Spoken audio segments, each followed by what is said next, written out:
Jadi takdir itu bukan urusan Allah. Takdir itu urusan kita.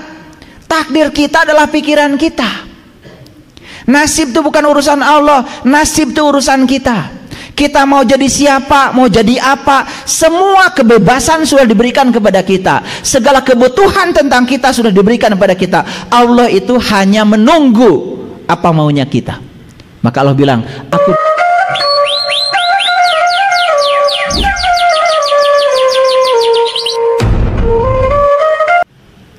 kalau orang sungguh-sungguh bekerja, pagi-pagi sudah pergi, dia ngantor, dia memerankan perannya. Yang kerja di bank, dia kerja memerankan perannya sebagai pegawai bank yang profesional. Yang jadi guru, dia pergi menjalankan tugasnya sebagai guru, menjadi kepanjangan tangan Allah untuk menyampaikan cinta kasih Allah lewat perannya masing-masing. Yang jadi polisi, yang jadi tentara, yang jadi apa saja.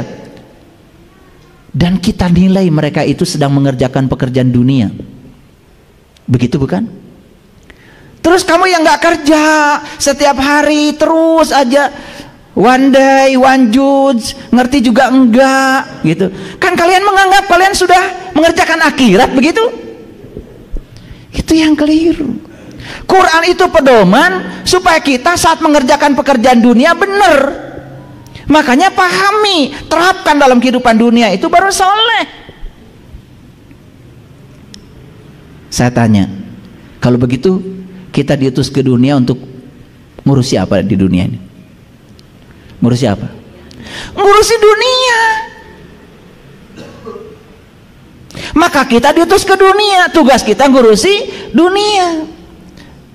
Nah, tetapi untuk ngurusi dunia, kita sudah dibekali nilai-nilai ketuhanan yang ditiupkan bersama ruhku. Itu yang harus dipakai oleh kita. Kalau kita ngurusi dunia dengan menggunakan nilai-nilai ketuhanan, nilai-nilai ilahiyah, Rahman, Rohim, Malik, Kudus, Salam, sampai sobur semua dipakai, itu baru akhiratnya akan selamat. Di dunianya sukses, akhiratnya pasti sukses. Dan sukses itu bukan berarti kita hartanya banyak, jabatan tinggi, bukan. Sukses itu ketika kita di dunia bisa menjalankan rencana semesta untuk kita. Karena kita datang ke dunia direncanakan oleh Allah. Maka tugas kita di dunia adalah memastikan bahwa kita di dunia menjadi kepanjangan tangannya Allah untuk menyampaikan cinta kasihnya Allah. Paham? Paham? Ya, awas. Jangan dikira ibu-ibu masak di dapur itu untuk urusan dunia, bukan. Itu urusan akhirat. Coba pagi-pagi waktu masak, bismillahirrahmanirrahim. Ya Allah, saya jadi istri, dikasih keahlian olehmu untuk bisa memasak melayani suami, dan saya yakin saya sedang dipakai oleh engkau untuk menjadi kepanjangan tanganmu menyampaikan cinta kasihku kepada anak-anakku dan suamiku yang perlu pelayananku. Coba, pasti masakannya enak. Sudah ada riset ya, orang yang masak marah-marah, terburu-buru, gak enak. Ada risetnya itu. Makanya ibu saya kalau masak apa saja enak. Karena apa? Mungkin karena melakukannya senang. Ya kan? Hati-hati tuh aja. Coba kalian masak marah-marah, pasti di samping ada peluang gosong, ya kan? Udah jelas gak gosong pun gak enak itu. Karena tidak ada energi cinta ke situ, nggak ada energi cinta yang masuk ke situ. Jadi hati-hati itu, ya. Nah, mari kita lihat ya lebih dalam lagi. Sebab baik akan mengakibatkan akibat baik dan berujung kebahagiaan. Setuju? Oke. Mau bahagia? Kalau ditanya itu kalian tuh luar biasa jawabannya. Mau bahagia? Mau. Syarat bahagia harus menciptakan sebab baik supaya akibatnya baik. Akibat baik membawa kepada kebahagiaan. Lah, ingin bahagia tetapi yang diciptakan sebab-sebab buruk. Aneh bukan? Setelah memahami kajian hari ini, oh ternyata bahagia itu sederhana. Saya harus selalu menciptakan sebab baik. kata-katanya baik, niatnya baik, pikirannya baik, lakukan dengan cara yang baik, pasti akibatnya baik, ujungnya pasti bahagia.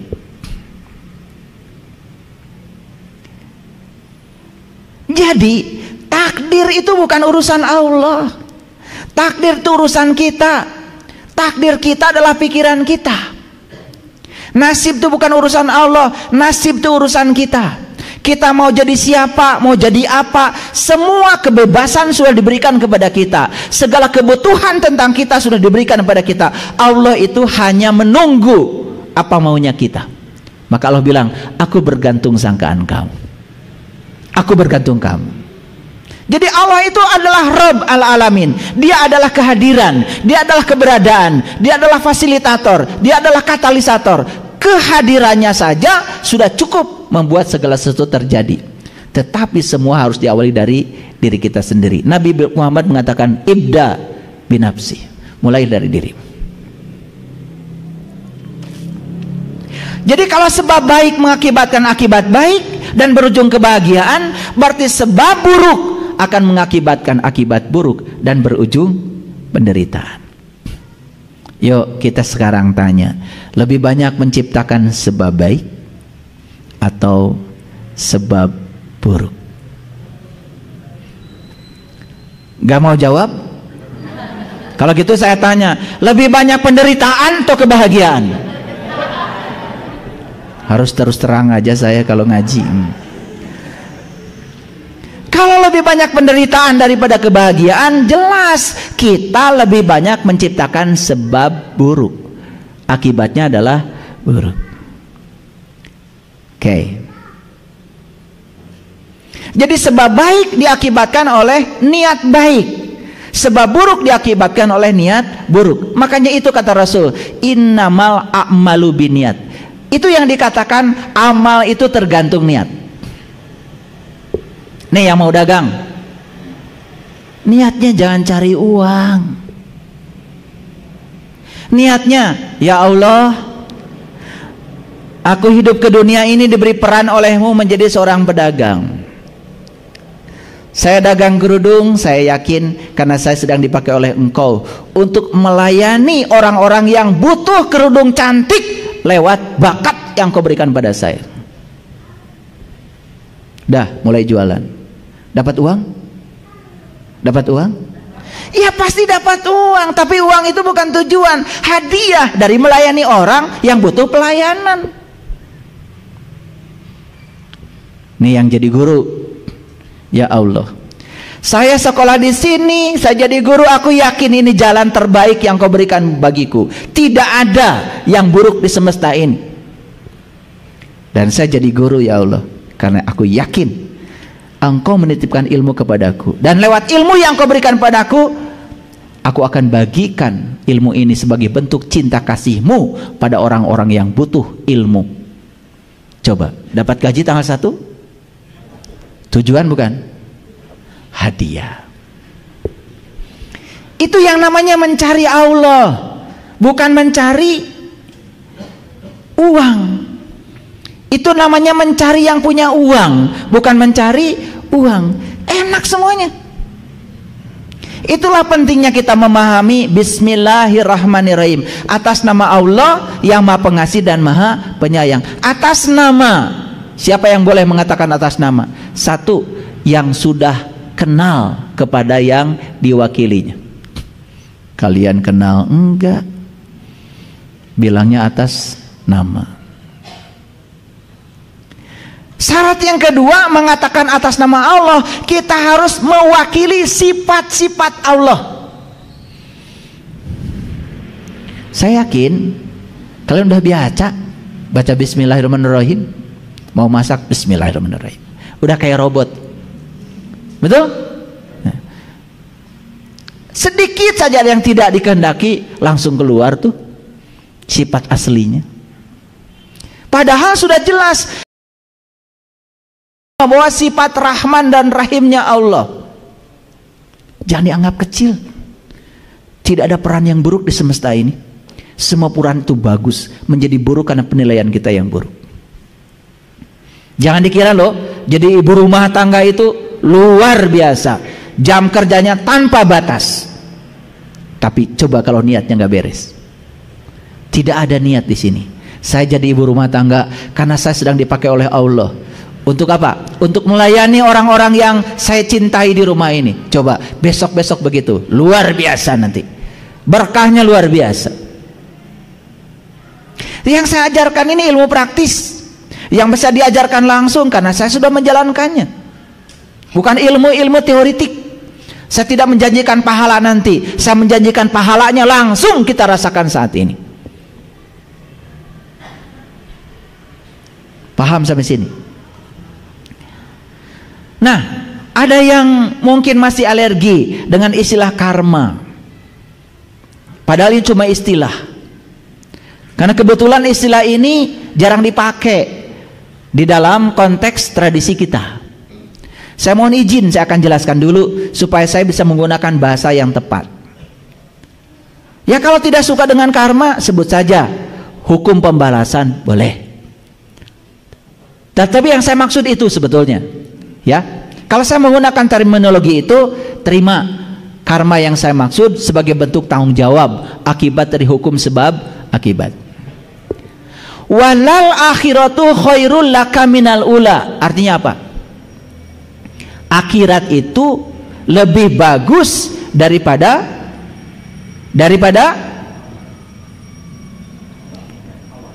ini ada orang pesantren.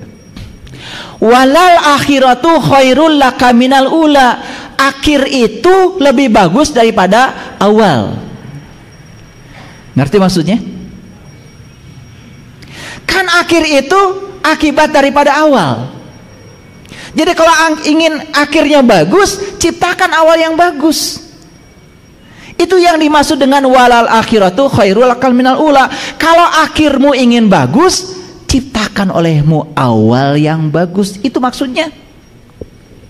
Dan selama ini diartikan banyak-banyak ngurusi akhirat. Dunia gak usah diurus. Suami gak usah diurus, pengajian aja. Anak nangis gak usah diurus. Yang penting Iqra 1 sampai Iqra 6 selesai. Kan kita sudah salah kaprah. Saya tidak mengartikan itu salah, tetapi itu bukan satu-satunya. Bukankah kita datang ke dunia menjadi pelayan? Subhanallah. Layani anak kita, layani suami kita, layani pasangan hidup kita, layani mereka. Tempatkan diri kita sebagai tangan Allah sedang melayani mereka, menyampaikan cinta kasih Allah. Itulah akhiratmu. Jadi saya buka dulu rahasia, walal akhiratu khairul laka minal ula. Apa artinya? Akhir itu khair. Kalau awalnya khair. Mau akhirnya khair? Yuk sekarang jangan menciptakan sebab buruk. Ciptakan sebab baik, akhirnya pasti baik. Itu yang dimaksud dengan walal akhiratu khairul laka minal ula. Kalau leluhur saya, kakek saya mengajarkan pada saya ketika saya tanya, "Kek, ari akhirat teh naon?" "Akhirat majang. Akhir tinu pagawean maneh." Sesederhana itu kakek saya mengajarkan saya. Akhirat mah akhir tinu pagawean maneh. Jadi akhir itu kan sebetulnya ya akibat dari sebab yang kita timbulkan. Makanya sing percaya ayana akhirat. Percaya? Percaya? Percaya adanya akhirat itu begini caranya. Saya percaya setiap sebab yang saya timbulkan pasti akan ada akibatnya. Makanya saya hati-hati menciptakan sebab. Itu namanya beriman kepada akhirat. Paham sampai sini? Nah, akhirat itu dalam konteks yang lebih tinggi lagi, akhirat itu terminal terakhir. Terminal kita yang awal Allah, terminal terakhir kita Allah. Innalillahi wa inna ilaihi rajiun. Jadi sebetulnya akhirat yang sebenarnya adalah Allah. Jadi kalau kita sudah menciptakan sebab baik, memerankan peran Allah di kehidupan ini sesuai dengan rencana Allah, berarti kita akan menuai akibat baik. Kembalinya kemana? Ke Allah. Itu maksudnya. Hoyong euy ka Allah. Hoyong euy ka Allah. Gampil euy ka Allah. Allah Maha Suci, harus suci kita. Gitu. Allah Maha Welas Maha Asih, sing ulasan sing asihan. Pasti wina ka Allah. Yang pembenci, pendengki, tidak bisa memaafkan, dendam puluhan tahun, moal balik ke Allah. Kamana cingang? Tah nyangkut tah. Dinu tangkal Bougainville biasana nu kitu. Orang yang cucukan di dalam, tahu cucukan? Banyak duri di dalamnya. Pasti nyangkut di pohon berduri. Paling mewah juga di pohon kaktus. Paham ya? Ini bukan main-main loh. Bukan main-main. Saya udah bisa lihat kok. Itu jeleknya saya itu. Kalau ada yang meninggal, saya itu tahu dia pulang atau tidak. Makanya saya suka nangis. Sebenarnya bukan nangis apa ya, cuman ya apa ya, ulas asih atau apa nggak tahu. Cuman merinding aja, kasihan gitu. Muter-muter aja di sekitar tubuhnya.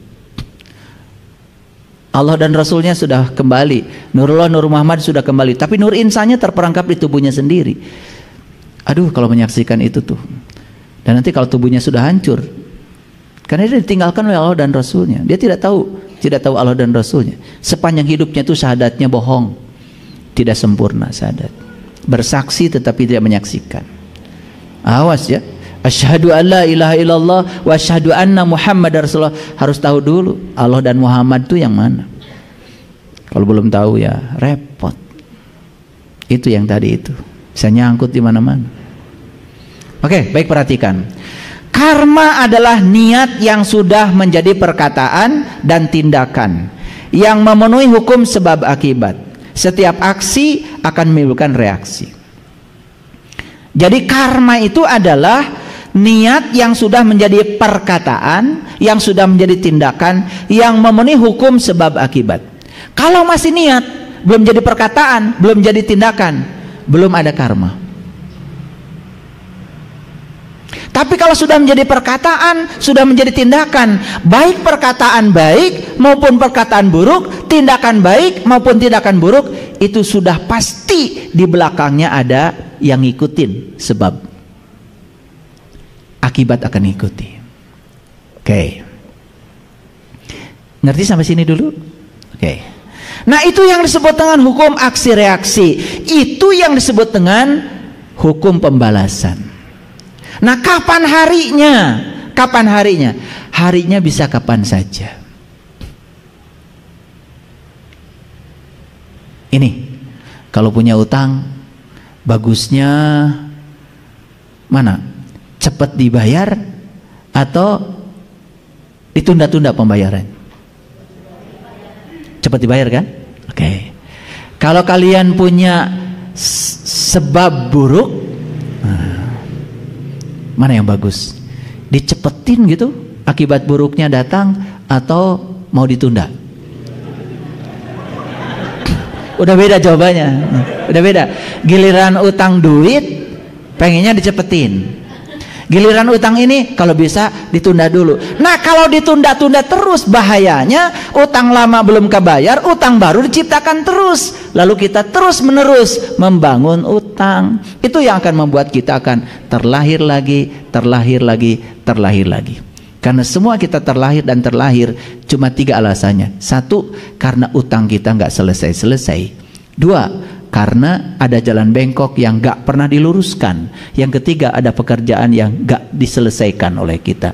Itu yang akan membuat kita terus menerus terjebak oleh siklus kehidupan. Makanya tidak bisa inna lillahi wa inna ilaihi rajiun. Kan di Quran dikatakan, kaifa takfuruna billahi wa kuntum amwatan fahyakum summa yumitukum summa yuhyikum summa yumitukum summa yuhyikum summa yumitukum, terus begitu, wa ilaihi turja'un. Jadi sebelum kita bersih, maka kita diberi kesempatan untuk membersihkan diri. Lahir mati, terus berulang-ulang sampai akhirnya bersih, baru kembali. Bukankah itu merupakan sebuah Rahman dan Rahimnya Allah? Hebat, Allah udah ngasih kesempatan banyak. Betul apa tidak? Daripada kesempatannya sekali diberi kesempatan, sudah langsung dihukumi aja, masuk neraka seumur-umur katanya. Bahaya itu. Ngerti sampai sini? Ngerti? Oke, ulangi lagi. Utangnya lebih bagus dicepetin bayarnya atau ditunda? Dicepetkan. Jadi kalau kita pernah nyubit orang, kira-kira orang yang dicubit sakit nggak? Nah, di mana kita nyubit? Di mana kita nyubit? Ya di sini, di dunia. Ketika masih punya tubuh, bukan? Kalau kita nggak punya tubuh, nggak bisa nyubit. Nah, orang yang dicubit oleh kita punya tubuh nggak? Punya tubuh. Nah, kalau kita nyubit orang dan dia punya tubuh, sakit yang ditimbulkan orang oleh kita kepada orang itu akan terjadi pada diri kita, sesakit itu. Kalau kita nyubitnya di sini, berarti kita akan dibalasnya di mana? Ya di sini. Selama ini kita mengartikan dibalasnya nanti di sana. Loh, kalau di sana nggak punya tubuh, nggak kerasa cubitannya. Nggak adil dong. Betul apa tidak? Ya. Kalian nipu di mana? Di sini. Balasannya ditipu lagi di mana? Ada yang pernah ditipu? Ya sudah. Terima kasih ya Allah, aku sudah ditipu.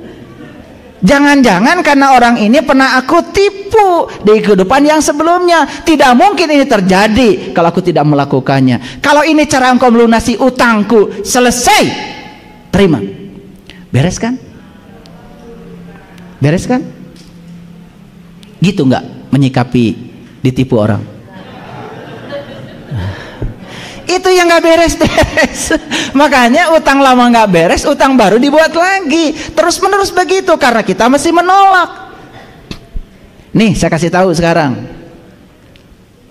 banyak kak orang yang menyakiti kita dalam hidup?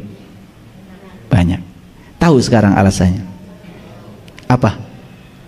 Semua orang yang menyakitimu di kehidupan yang sekarang hanya akibat dari sebab yang pernah kau ciptakan.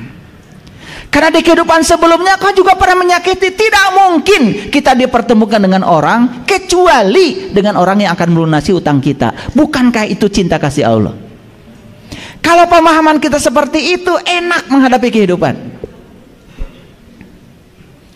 Saya beli mobil baru sebulan setengah, pas mau tahun baru sudah dikasih subwoofer, dikasih wah, karena anak saya waktu itu senangnya joget.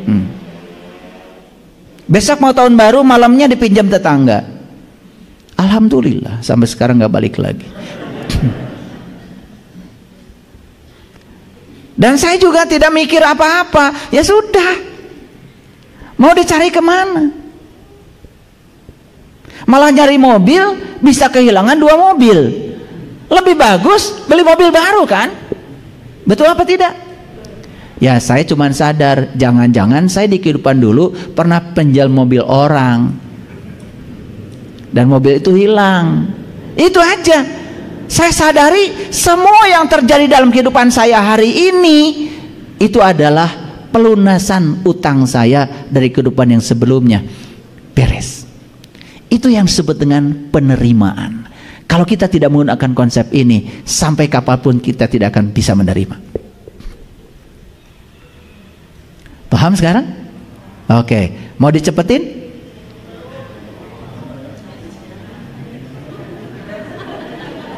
Cuma 1 orang yang jawab. Ini kalau udah ngaji dengan saya kayak gini, ini bakal langsung. Jangan main-main. Kita transaksinya nggak sembarang ini. Ya. Kalau niat kita suci ingin dibersihkan, yuk biarkan semuanya dibersihkan. Tidak ada yang buruk, nggak ada yang buruk. Yang buruk itu penilaian kita terhadap peristiwa. Itu karena kita tidak punya pengetahuan. Makanya kebenaran itu syaratnya 5. 1, Ya, kita harus punya pengetahuan, 2 harus punya cinta, 3 harus punya keadilan, yang keempat harus punya pengabdian, yang kelima harus punya kesabaran. Apa artinya sabar? Sabar itu menerima realitas tanpa sedikit pun penghakiman. Itu sabar. Makanya kalian gak sabar-sabar. Karena apa? Baru ini sabar.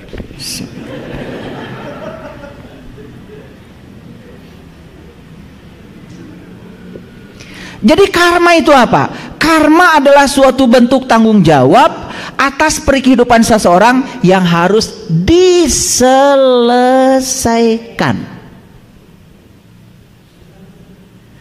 Jadi seperti yang saya bilang tadi, semesta ini adalah sekolah kehidupan, di mana di kehidupan ini semua peristiwa akan menjadi kurikulum pembelajaran kita untuk menyelesaikan semua urusan-urusan kita, agar kita saat pulang ke sana tidak punya kaitan lagi.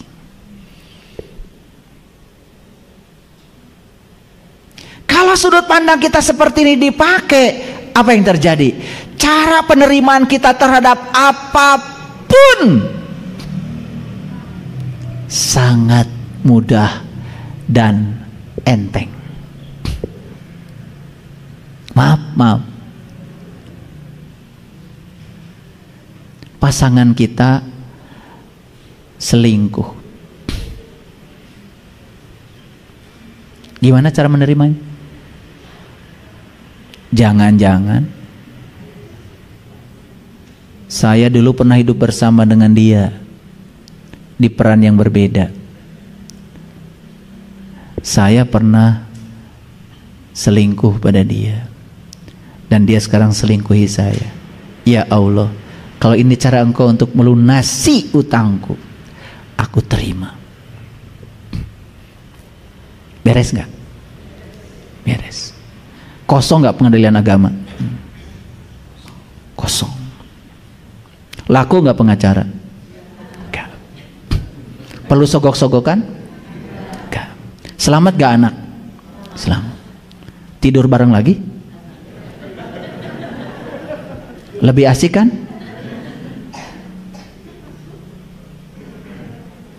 Sesederhana itu sebetulnya. Nah, kita ini kalau ada masalah, kemudian fokus kita pada masalah, masalahnya tambah banyak. Tidak berfokus pada solusi. Coba kalau ada masalah, fokus pada solusi, gak ada masalah. Karena masalah terbesar kita adalah pikiran kita bermasalah. Silakan, punya masalah apa? Ketemu saya jadi hilang, gak ada masalah. Ada yang cerita, ayah katanya saya ditipu orang. Terus masalahnya apa? Masalahnya apa? Bisa jelaskan. Tidak mungkin di alam ini ada namanya hukum tarik menarik, aksi reaksi. Tidak mungkin dia datang tiba-tiba menipu kamu kalau tidak ditarik oleh datamu sendiri. Datamu yang telah menarik. Kenapa orang itu yang hadir kepada kamu bukan orang yang lain? Tidak mungkin kalau tidak ada ikatan karma. Nggak mungkin bisa menipu kamu. Nggak mungkin. Oh, jadi dia diutus oleh semesta untuk melunasi utang. Yes. Sekarang masalahnya apa? Gak ada. Nah, yang bermasalah itu pikiranmu. Betul apa tidak? Sesederhana itu sebetulnya. Itu namanya menyelesaikan masalah berbasis solusi. Oke, supaya ngajinya bener pakai ayat. Karena kalau nggak pakai ayat nanti disangka saya ngarang. Yuk kita baca ayat ini, ya. Auzubillahi minasyaitonirrajim. Bismillahirrahmanirrahim. Ini surat Yunus, surat ke-10 ayat yang keempat. Ilaihi marji'ukum jami'a. Kepada Allah lah semuanya akan kembali. Semuanya akan kembali pada Allah. Ilaihi marji'ukum jami'a. Semua akan kembali kepada Allah. Tetapi cara kembalinya, waktu kembalinya itu yang berbeda. Tergantung kapan kita mau balik.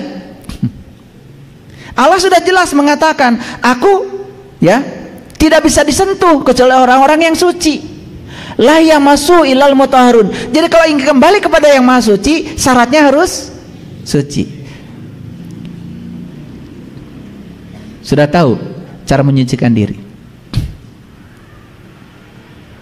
Sederhana kok.